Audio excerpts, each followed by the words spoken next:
Hello, everybody. This is Bill De La Cruz, and you're listening to the Origination Point podcast.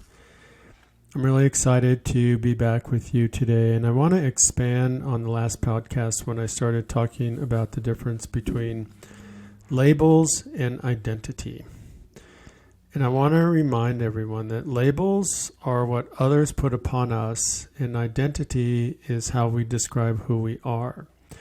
And I think the danger with labels is that when we label each other, we not only assume that label's true, which is basically a story that I'm making up about you, we treat each other as if the label is true. And the danger with that is that not everyone fits that label.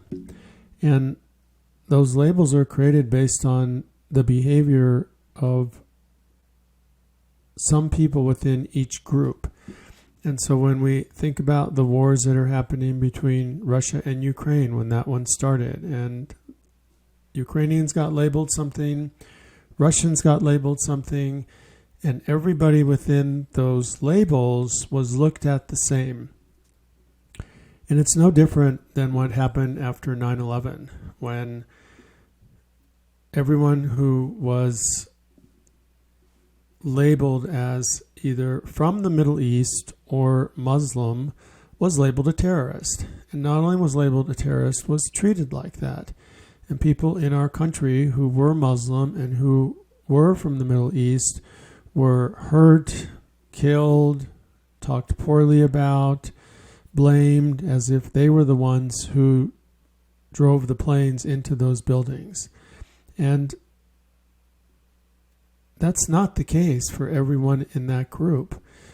When I worked in Denver Public Schools, we have a lot of Muslim families, and I've worked with them over years.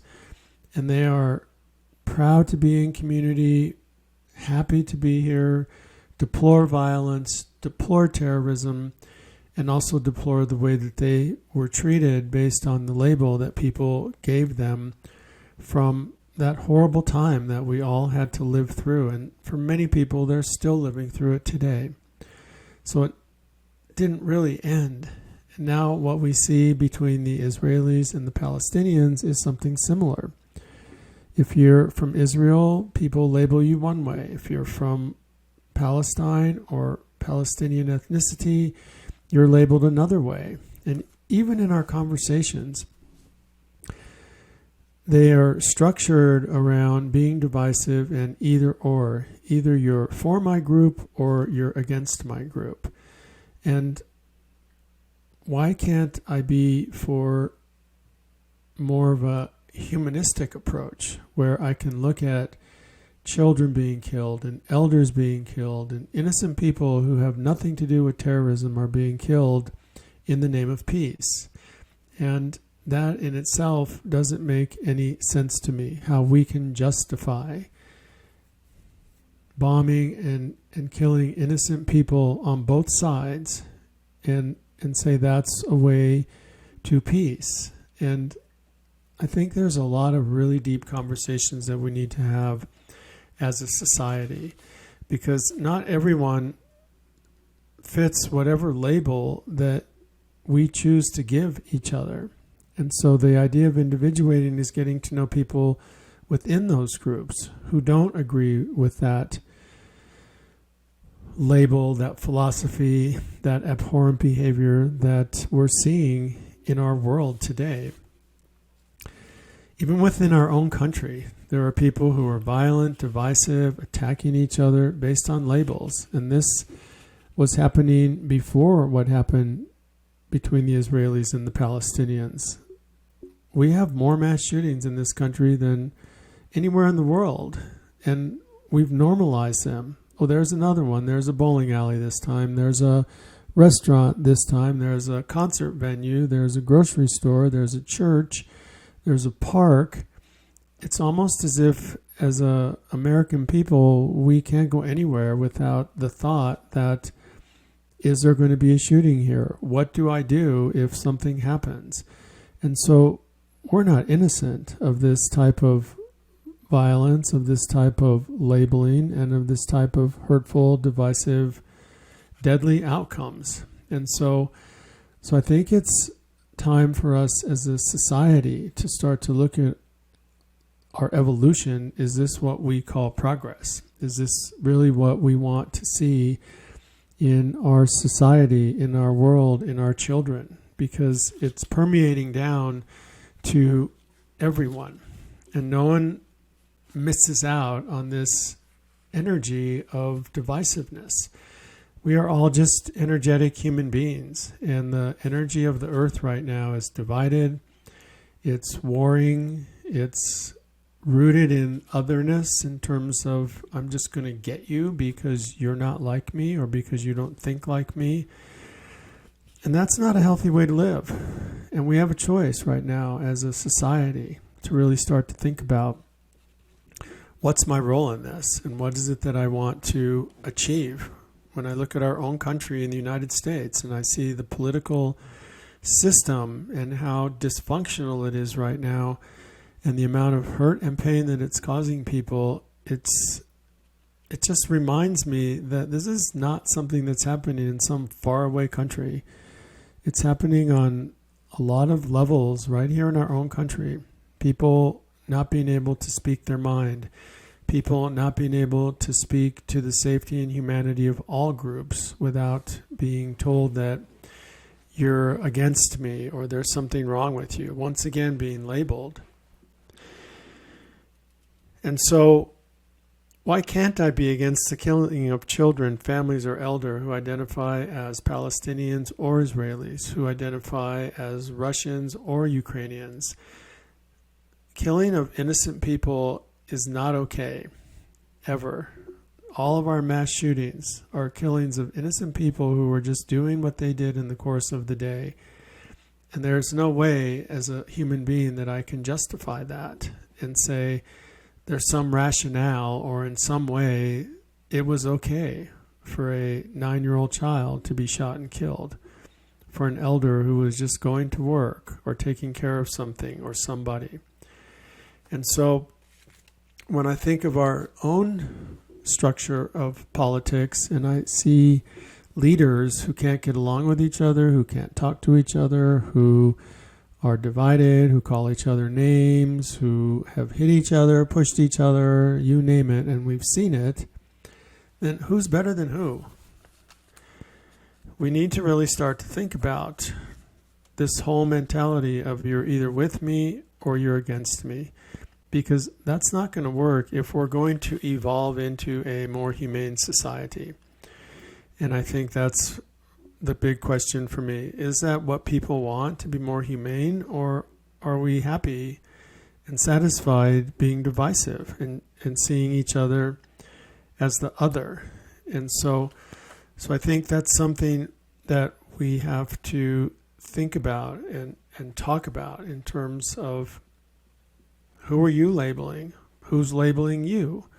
How does that feel?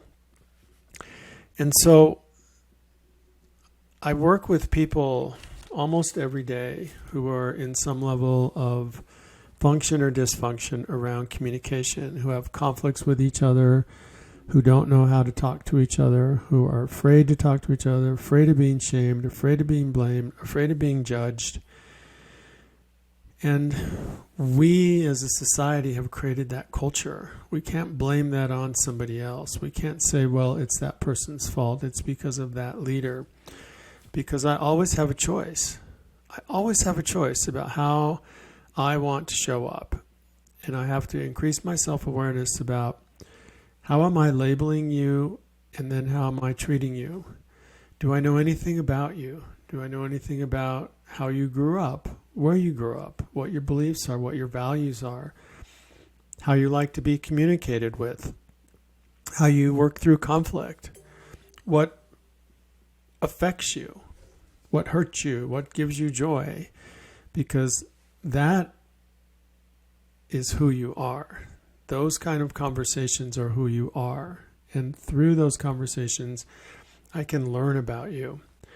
And I think we're in a really challenging time right now because we are getting all of these narratives that we're being socialized to about each other.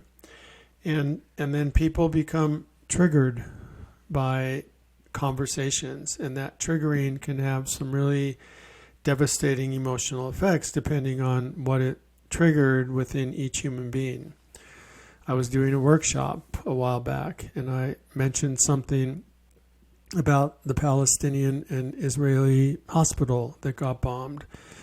And I was told it triggered somebody. And that was not my intent, was to make somebody feel bad, and yet something I said triggered them. And I think there's two elements to it, being triggered. So everybody has a trigger. Those are the things that people do, say, behave in ways that causes you to go,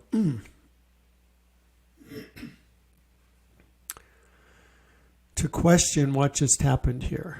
And typically a trigger is something that is mine, that is just triggered based on someone's behavior. And their intent could not be to hurt me or do any harm or even trigger me, and yet something in what they said struck a chord.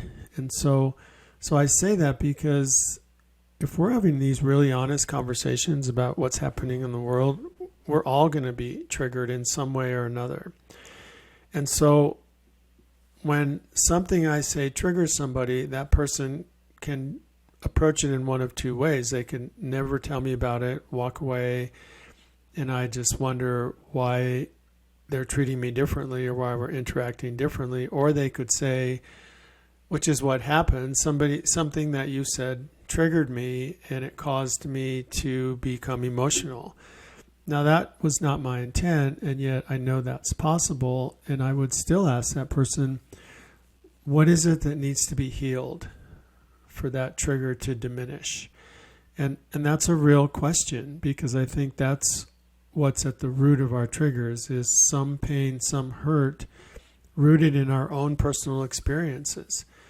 And everyone is bringing those. And it seems like today it's heightened even more. Every other day I get a call from one of my clients to say, can you come in and do a mediation? Can you come in and do a restorative conversations? I have a couple people who are really struggling with each other, or something happened between a group of people and they refuse to talk to each other.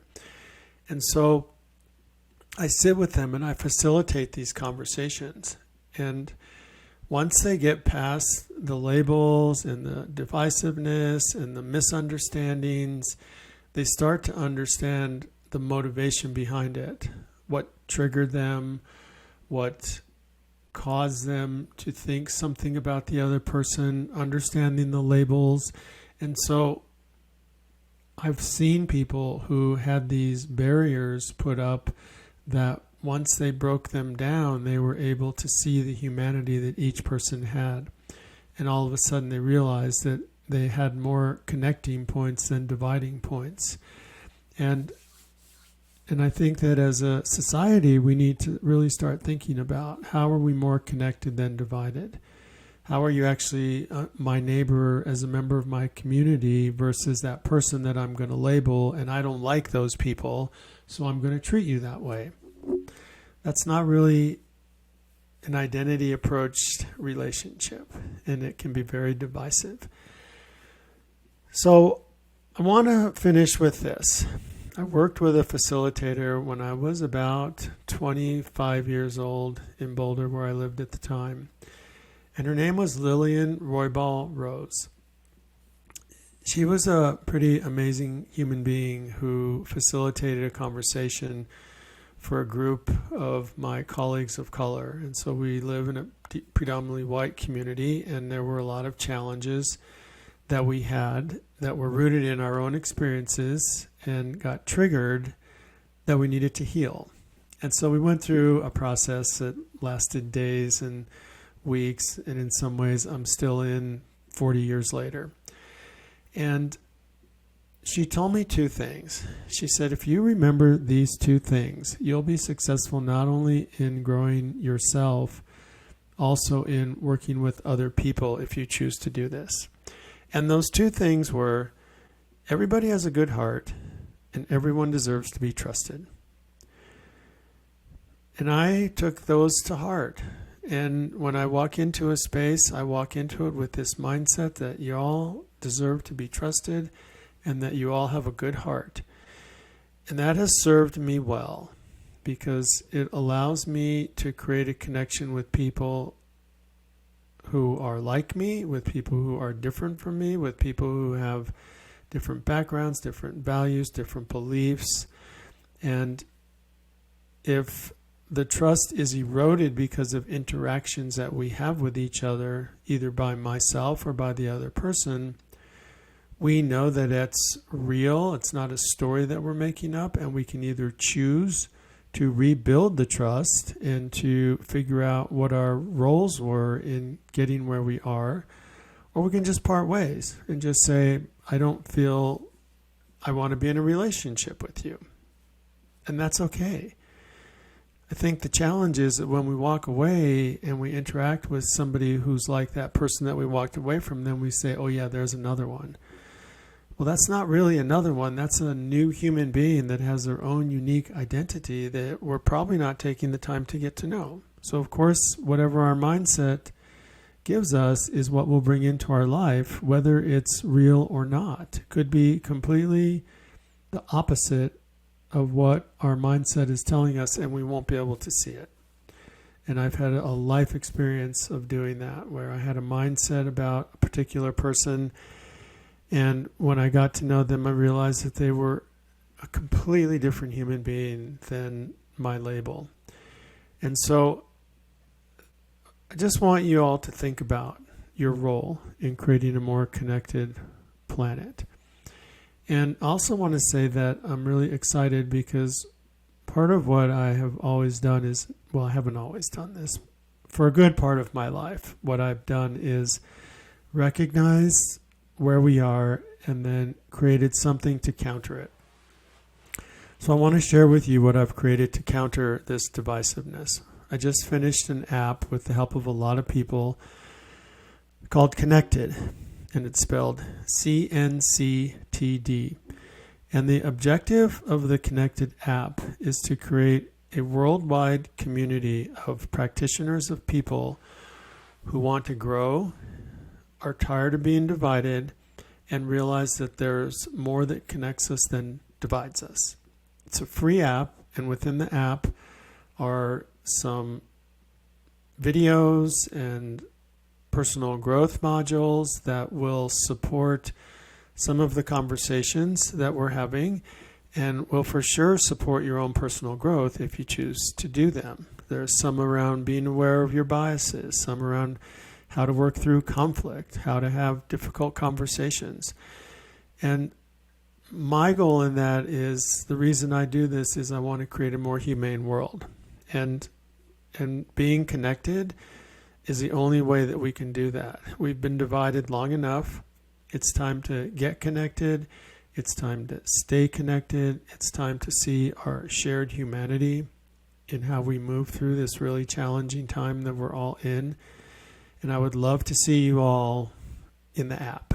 Once a month, we do a community call where I will share a topic or question or interview someone and invite folks from all over the world. And it's a small group. It's only going to be about 50 or 60 people.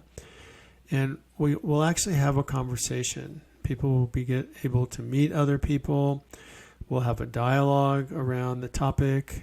Coming up in November, we're going to have a topic about those holiday conversations that you're going to have with some people that you may see only once a year, and you dread going to that event because you know they're going to be there. It's those drop your fork kind of conversations. And so with the Connected app, you're going to be connected to a global community of people, like-minded yet really diverse people who are just tired of the divisiveness and want to create a community that can have conversations, can ask questions, can maybe say the wrong thing without being demeaned, dehumanized, or denigrated for being honest. So remember, identity is who we are. Labels is what somebody else gives us. Everybody has a good heart. Everyone deserves to be trusted. Triggers are an indicator of some healing that you have to do. And everyone has a good heart, and everyone deserves to be trusted. Bill De La Cruz, you're listening to the Origination Point podcast. It's my honor and privilege to be able to share with you. And remember, keep growing.